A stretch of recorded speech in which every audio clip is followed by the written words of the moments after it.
कहानी के स्टार्ट में हमारा मेन कैरेक्टर घूमते हुए कहता है, यह कौन सी जगह है, मैं यहाँ क्या कर रहा हूँ। और वह इधर उधर देखते हुए कहता है, अरे नहीं, यह तो मेरा स्कूल है, मैं यहाँ क्या कर रहा हूँ। और वह कहता है, मैं तो मर गया था, तो मैं यहाँ क्या कर रहा हूँ, लगता है मेरा पुनर्जन्म हुआ है। वह खुद को देखते हुए कहता है, इतनी सारी चोट क्यों लगी है मुझे। मेन कैरेक्टर बताता है, मेरा 30,000 साल का कल्टीवेशन खत्म हो गया, मेरे अंदर कोई स्पिरिचुअल एनर्जी नहीं बची है, तुम लोग वास्तव में बहुत क्रूअल हो। और वह कहता है, मेरे पिछले लाइफ में सुप्रीम स्वॉर्डमैनसी को कल्टीवेट किया था, लेकिन जब मैं गॉड सुप्रीम लेवल स्वॉर्डमैनसी को सीख रहा था, तभी यूजिया डिंग के लोगों ने मुझे घेर लिया और मुझे मार दिया। और वह कहता है, तुम्हारा बैड लक है कि मेरा पुनर्जन्म हो गया, अब तुम वेट करो जब तक मैं तुम्हें मार नहीं देता।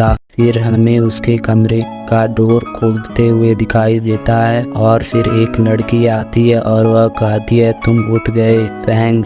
फिर फैंग हैरान होते हुए बोलता है, मैं यायो। और वह कहता है, अब मुझे याद आया, मेरे शरीर पर यह चोट क्यों लगी है। फिर मैंग यायो पर्स और मोबाइल को उसके तरफ फेंकते हुए कहती है, मैंने पहले ही ब्रेकअप कर लिया है, इसलिए मैं यह सब चीज़ें रिटर्न कर रही हूँ। मेन कैरेक्टर कहता है, मेरे घायल होने का यह कारण है कि मैंने मैंग यायो से पूछने गया कि उसने मुझसे ब्रेकअप क्यों किया। और वह कहता है, उसके बॉयफ्रेंड तियान आयो ने मुझे मारा, बल्कि सबके सामने इंसल्ट भी की। और वह बताता है, क्योंकि मैं तियान हायो को ऑफेंड कर दिया था मैंने, इसलिए उसके पिता ने मेरे पिता को अपनी कंपनी से सीधा निकाल दिया। और यह सारी बातें वह अपने मन में सोचता है और मैंग यायो से पूछता है, तुम्हें और कुछ बोलना है। मैंग यायो कहती है, तुम्हारी हिम्मत भी कैसे हुई तियान आओ को ऑफेंड करने की, तुम इतने कमजोर हो तब भी तुमने ऑफेंड किया, और तुम अपने शक्ल को आईने में देखो।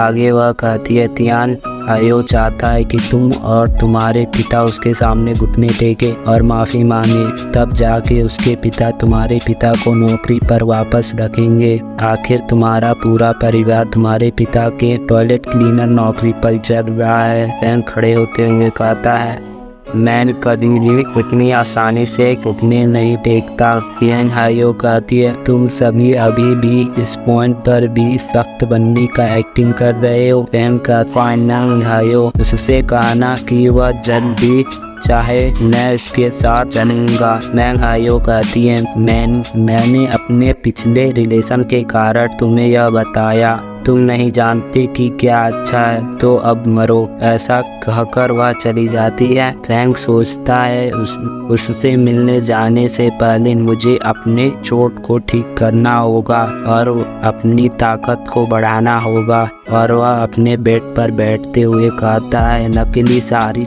टेक्निक मेरे दिमाग में है जो मैंने पिछली जिंदगी में सीखी थी। और वह एक बुक को देखते हुए कहता है, इस समय मुझे 9 हेल QI रिफाइनिंग को सीखना चाहिए, यह मेरे लिए सूटेबल होगा। और वह कल्टीवेशन करने लगता है और अपने मन में सोचता है, सबसे पहले मुझे अपने चोट को ठीक करना होगा।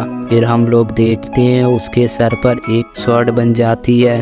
फैंग हैरान होते हुए अपनी आंखों को खोलता है और कहता है, यह तो मेरी स्वॉर्ड इंटेंट है। और वह अपने हाथ में वह स्वॉर्ड इंटेंट पकड़ता है, यह तो मेरा स्टार स्वॉर्ड है, मैंने नहीं सोचा कि तुम्हें दोबारा मिल पाऊंगा। और वह बताता है कि यह एक डिवाइन वेपन है, जैसे किसी और को यह बात पता चलेगी तो बड़ी ट्रबल बन जाएगी, मुझे तुम्हें छुपाने रखना होगा। अचानक उसकी स्वॉर्ड उसके हाथ में टूट जाती है और वह कहता है, मैंने यह नहीं सोचा था कि तुम पिछले फाइट में बहुत चोटिल हो जाओगे, अब तुम्हारी सिर्फ हैंडल बची है। फिर वह कल्टीवेशन करने लगता है। कुछ देर बाद हमें दिखाया जाता है, फैंग कहता है, मेरी चोट कुछ हद तक ठीक हो गई है, अब मुझे अपनी ताकत को आजमाना चाहिए।